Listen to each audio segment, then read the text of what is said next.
Ndikimi që kanë të gjitha rrjetet sociale, jo vetëm TikToku, është një ndikim, si thuhet dhe nga studimet e fundit edhe nga shëndetësia vjen informacioni që është një ndikim një lloj siç kanë substancat narkotike.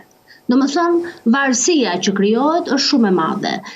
Dhe kjo varësi nuk krijohet vetëm te të rinjt, por te të gjitha grup moshat. Këtu mund të flasim edhe për shoqërinë shqiptare. Të gjitha grup moshat janë të prekura, pra aq kohë sa një individ i rritur shpenzon 4 deri në 6 apo 7 orë në ditë në këto, jo vetëm në TikTok, por në gjitha platformat sociale.